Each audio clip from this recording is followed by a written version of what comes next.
Hi, வணக்கம்ங்க எல்லாருக்கும். என்னங்க, சென்னை மெட்ரோவுக்கு அப்ரூவல் வந்து விட்டதா? நேற்று வந்து விட்டது. எல்லாரும் பேப்பரில் பார்த்துருப்பீங்க. சென்னை மெட்ரோ ஃபேஸ் 2க்கு மத்திய அரசாங்கத்தின் கேபினட் அமைச்சரவை பிரதமர் மோடி தலைமையில் கூடியது. அப்ரூவல்லாம் அங்கீகாரம் கிடைத்து விட்டது. ஸோ இனிமேல் சென்ட்ரல் கவர்மெண்ட்டுடைய மத்திய அரசாங்கத்துடைய நிதி அதற்கு விடுவிக்கப்படும். அது ரொம்ப பாசிட்டிவான டெவலப்மெண்ட்டுங்க. நான் ஏற்கனவே அதை பற்றி ஒரு வீடியோ போட்டிருந்தேன். இது எப்படி ஒரு எக்கனாமிக்கில் ரொம்ப பெனிஃபிட்டாக இருக்கும் தமிழகத்துக்கு. இது ஒரு பொலிட்டிக்கல் சேஞ்சுக்கு ஒரு முன்னோடியாக இருக்குதுன்னு சொல்லலாம்.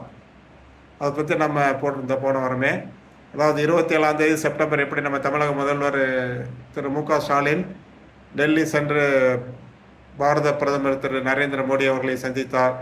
அப்போ சொல்லியிருந்தாரு, நான் சென்னை மெட்ரோ திட்டத்துக்கு அப்ரூவல் கொடுத்து நிதி ஒதுக்க வேண்டும் என்று கேட்டிருந்தேன். அப்புறம் கல்வி நிதியை கேட்டிருந்தாரு. அப்பயே அது ஒரு இண்டிகேட்டிவாக இருந்தது. நான் சொல்லியிருந்தேன், அதாவது இவர் போய் கேட்கறது அவர் கொடுத்துட்டாங்கன்னா நல்லது. அதாவது மத்திய அரசாங்கத்துடன் தமிழக அரசாங்கம் ஒரு இணக்கமான ஒரு உறவை கொண்டிருக்க வேண்டும் என்ற நினைப்பில் இருக்கிறது. அதே மாதிரி மத்திய அரசாங்கம் தமிழ்நாடோடு இணைந்து செயல்பட்டால் தமிழகத்துக்கு நல்லதுன்னு சொல்லியிருந்தேன். தமிழகத்துக்கு நல்லதுங்கிறப்ப அது வந்து இந்திய பொருளாதாரத்துக்கு நல்லது தான். இது பற்றி நம்ம வீடியோ வந்து 1ஆம் போட்டிருந்தாங்க. அதாவது இப்போ ஸ்டாலினும் மோடியும் சந்தித்தது 27 செப்டம்பர். நம்ம அக்டோபர் 1ஆம் செப்டம்பர் 30 போட்டிருந்தாங்க. அதுக்கு 4 நாள் கழிச்சு. அதுக்கப்புறமா 4ஆம் அக்டோபருக்கு அப்ரூவல் வந்து விட்டது. அதாவது இந்த வெள்ளிக்கிழமை முதல்வர் லாஸ்ட்டு வெள்ளிக்கிழமை பிரதமரை சந்திக்கிறார். இந்த வெள்ளிக்கிழமை மெட்ரோ திட்டத்துக்கு அப்ரூவல் கிடச்சிருச்சு. அதை பற்றி நம்ம கொஞ்சம் டீட்டெயிலாக முந்தைய பேசியிருந்தோம். அதை பார்க்கறதுக்கு ஆசைப்படுறவங்க நம்ம சேனலில் போய் பாருங்கள். நம்ம அந்த லிங்க்கை வந்து டிஸ்கிரிப்ஷனில் போடுறேங்க. எப்படி நல்லதுன்னு பற்றி ரொம்ப தெளிவாக இது அடுத்த ஸ்டெப் என்ன, இது எதை குறிக்கிறது என்பதை பற்றி பேசலாம். ஆம், இப்போ இந்த அப்ரூவல் வந்ததை வந்து இருவரும் இணைக்க போவதற்கான அறிகுறி என்று நான் நினைக்கிறேன். ஸோ அடுத்த ஸ்டெப்பு என்னவாக இருக்கும், மத்திய அமைச்சரவையில் திமுக அமைச்சர்கள் பங்கேற்பது. ஸோ அப்படிங்கிறப்ப இதை பற்றி நம்ம தான் ஃபஸ்ட்டு பேசுகிறோம். வச்சுக்கோங்க, யார் இணைக்கலாம்ங்கிற அடுத்த லாஜிக்கல் கன்க்ளூஷன் அப்படின்னு நினைக்கிறேன். இது வந்து பாலிட்டிக்ஸாக எக்கனாமிக்ஸானா பாலிட்டிக்ஸு ப்ளஸ் எக்கனாமிக்ஸாக ரெண்டையும் நம்ம பிரிக்க முடியாது. ஆனால் நம்ம கான்சென்ட்ரேட் பண்ணுறது பொலிட்டிக்கல் இல்லை, எக்கனாமிக் பெனிஃபிட்டு. ஸோ தமிழகத்திலிருந்து திராவிட முன்னேற்ற கழக அமைச்சர்கள் வாஜ்பாய் அரசாங்கத்தில் இருந்தாங்க. அதுக்கப்புறமா மன்மோகன் சிங் அரசல் காங்கிரஸ் அரசியல் இருந்தாங்க. அப்போ வந்து நமக்கு தெரியும், தயாநிதி மாறன், ஆர் ராசா, டிஆர் பாலு, அப்புறம் நம்ம மு.க. அழகிரி இவங்களாம் அமைச்சர்லாம் இருந்தாங்க. சில பல நல்ல திட்டங்கள் தமிழ்நாட்டுக்கு கிடைச்சது. அதனால தமிழகத்தின் பொருளாதாரம் இந்திய பொருளாதாரம் வலுப்பட்டது. ஸோ இப்போ வந்து அந்த மாதிரி கிடைச்சா யாருங்க வருவாங்க நீங்கள் சொல்லுங்கள், நான் ஒன்றும் சொல்கிறேன். இப்போ வந்து கண்டெண்டர்ஸ் ஆர் மோர், அதாவது இப்போ முந்தி இருந்ததை விட ஆனால் இப்போ பதவிகள் குறைவாகத்தான் கிடைக்கும்னு நினைக்கிறேன். 22 MP இருந்தாலும் மோடி வந்து வாஜ்பாய் மேலே ஒரு சாஃப்ட் கிடையாது. அதாவது இப்போ வந்து அவருக்கு சப்போர்ட் கொடுக்குற சந்திரபாபு நாயுடுக்கும் நிதிஷ்குமாருக்கும் கூட ஒரு பெரிய இலாக்காக்கள் கொடுத்துடல. அவர் கண்ட்ரோலில் வச்சுட்டு இருக்காரு. ஆனால் முந்தி வந்து திமுக கேட்டுப்பெற்ற இலாக்காக்கள் இருந்தது. அதே மாதிரி இப்போ மோடியுடன் அவள் கேட்டு பெற முடியுமா, அவள் கொடுப்பாரா என்று தெரியவில்லை. இதெல்லாம் வந்து நம்ம பொலிட்டிக்ஸில் வருதுங்க. ஆனால் தமிழ்நாட்டிலேருந்து இப்போ வந்து கனிமொழி இருக்காங்க, தயாநிதி மாறன் இருக்காங்க, ஏற்கனவே இருந்தவங்க, டிஆர் பாலு இருக்கார். அவர் ஏற்கனவே அவரை பற்றி இங்கே கூட சொல்லியிருக்கோம். தெரியல, நமக்கு இதுக்கு மேலே ஞாபகம் வரலைங்க. ஆர் ஆசா கொடுப்பாங்கன்னு சொல்ல முடியாது. ஏன்னா ஆர் ஆசா வந்து முந்தைய இந்த 2Gயில் ஊழல் வழக்குன்னு சொல்லி அப்புறம் ஆனால் நீதிமன்றம் அவரை விடுவித்து விட்டது. ஆனால் இதை வச்சு தான் பிஜேபிக்கு வந்து நாடு பூராமல் ஒரு காங்கிரஸ் எதிர்ப்பலையை உருவாக்க முடியும். அவங்க கொடுப்பாங்களான்னு தெரியல. ஆனால் யார் வர்றாங்கங்கிறத நமக்கு வந்து ஒரு 3-4 போஸ்ட்டு, நல்ல ஒரு போஸ்ட்டு தமிழகத்துக்கு கிடைத்தால் அது நல்லதாக இருக்குங்கிறதாங்க. அதை தான் நம்மளோட பாயிண்ட்டு. பார்க்கலாம் அடுத்து என்ன நடக்குதுங்க. அப்படி ஆனால் யார் வருகிறார்கள் என்பதை விட எப்பொழுது வருகிறார்கள் என்பது தான் முக்கியமாக இருக்கும்னு நினைக்கிறேன். யார் வருகிறார்கள் என்பதை பிரதமர் மோடியும் நமது முதலமைச்சர் ஸ்டாலினும் தீர்மானிக்கலாம். அவங்க 2 பேரும் பேசிக்கலாம்.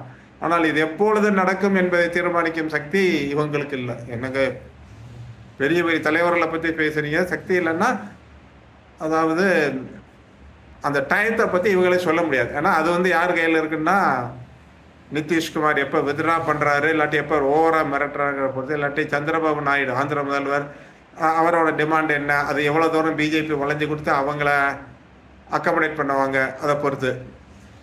ஸோ ஒரு ஆனால் இப்போ வந்து எனக்கு என்ன தெரியுதுன்னா, இது என்னுடைய அனுமானம். இப்போ இந்த மெட்ரோ ரயிலுக்கு ப்ராஜெக்ட்டுக்கு அப்ரூவல் கிடைச்சது இது ஒரு பொலிட்டிக்கல் சிக்னல் தான் சொல்லலாம். ஏன்னா 8 வருஷமாக பெண்டிங்கில் இருந்த ப்ராஜெக்ட் இது. சொன்ன 2016 இது தீர்மானிக்கப்பட்ட 2020 மத்திய உள்துறை அமைச்சர் அமித்ஷா அடிக்கல் நாட்டுறாரு. மத்திய அரசு எல்லா விதமான உதவிகளும் கொடுப்போம்னு சொல்லியிருந்தாரு. ஆனாலும் இப்போ நீங்கள் ஞாபகம் வச்சு பார்த்தீங்கன்னா, எடப்பாடி பழனிசாமி முதல்வராக இருக்கும், அவர் டெல்லி போகிறப்ப அதான் சொல்லுவார், சென்னை மெட்ரோ ரயில் திட்டத்திற்கு நிதி உதவி கேட்டேன்னு சொல்லுவார். அதுக்கப்புறமா அவர் பதவி போய் இப்போ நம்ம முதல்வர் ஸ்டாலின் வந்திருக்காரு. இது ஒரு 3 வருஷம் ஆச்சு. 2016 2020 8 வருஷம், 8 வருஷமாக வராத அப்ரூவல், சென்ட்ரல் கவர்மெண்ட் அப்ரூவல் இப்போ 8 நாட்களில் வந்திருக்குது. போன வெள்ளிக்கிழமை முதல்வர் மீட் பண்ணுறாரு, அடுத்த வெள்ளிக்கிழமை பிரதமர் அப்ரூவல் கொடுக்குறாரு. இது வந்து ஒரு என்ன சொல்கிறது, 8 வருடத்தில் நடக்காதது இப்போ ஏன் வருதுன்னா, ஏதோ பாசிட்டிவ் மூமெண்ட்ஸ் எதிர்பார்க்கலாம் என்று நினைக்கிறேன். 2 கட்சிகள் இறங்க 2 அரசாங்கங்களும் இணைந்து வருகிறது சொல்கிறத நான் அது நினைக்கிறேன். அப்படி நினைக்கலாம். கட்சிகள் இணங்குறதை விட அரசாங்கங்கள், மத்திய அரசும் மாநில அரசும் இணைந்து செயல்படுவது மக்களுக்கு நல்லது. அது எந்த ஸ்டேட்டாக இருந்தாலும் சரி. இன்ஃபேக்ட் பிஜேபி சொல்கிறப்ப அவங்க சொல்லுவாங்க டபுள் என்ஜின் சர்க்கார் 2 இருந்தால் நல்லது அப்படின்னு பிஜேபி சொல்லுவாங்க. அங்கே வந்து டெவலப்மெண்ட் நல்லா இருக்குன்னு அவங்க கிளைம் பண்ணுவாங்க. இப்போ வந்து டபுள் என்ஜின்ங்கிறது நீ not be double same party. இந்த மாதிரி கூட்டணி கட்சிகளோட இணைந்து அவங்க வச்சுருந்தாலும் நல்லது தான். நம்ம தமிழ்நாடுக்கு நல்லது, இந்தியா பொருளாதாரம் நல்லது. அதுபோக மெட்ரோ ரயிலோட எவ்வளோ நல்லதாக இருக்குங்கிறத பற்றி நிறைய பேசியிருந்தாங்க. அதாவது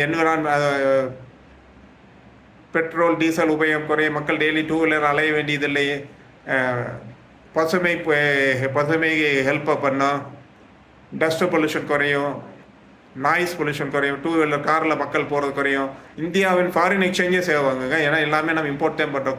க்ரூடு ஆயில் வந்து பெட்ரோல் டீசல்லாம் நமக்கு இறக்குமதி பண்ணுறோம். ஸோ இந்தியாவின் அந்நிய செலவு பண்ணி வேஸ்ட் ஆகிறது தடுக்கும். நம்ம ஊரில் இப்போ இது பெட்ரோலே மக்கள் அதிகமாக பயணம் செய்யப்பட்டால்.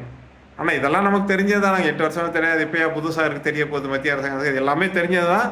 ஆனால் ஸ்டாப் பண்ணப்பட்டிருந்தேன். இப்போ வந்து நமக்கு நல்ல ஹாப்பியாக நிர்மலா சீதாராமனே வந்து சொல்லுவாங்க, நாங்கள் பணம் கொடுக்கறதுக்கு தயார்னு சொல்லி ரிலீஸும் பண்ணுவாங்க.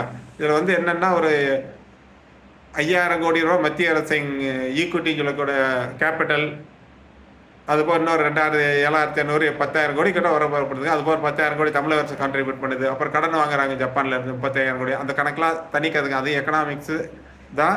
பட் அதெல்லாம் அவங்க பெரிய வல்லுநர்கள் பார்த்துக்குவாங்க. இதில் இருக்கிற significance of political significance and economics நல்லது. மேலும் மேலும் சிறப்பாக செயல்பட்டு 2 மாநில அரசுகள் மக்களுக்கு நல்லது செய்ய வேண்டும் என்பது நம்முடைய அவா. பார்ப்பேன் நான் யார் வர்றாங்கன்னு பார்ப்பாங்க. நீங்கள் உங்கள் கமெண்ட்டில் கீழே போடுங்க, யார் எதிர்பார்க்குறீங்க மந்திரிகள் என்ன, எப்போ நடக்குங்கிறதையும் எதிர்பார்க்கலாம். கூடிய விரைவில் நடக்கணும்னு தான் நான் எதிர்பார்க்குறேன். Let us hope so.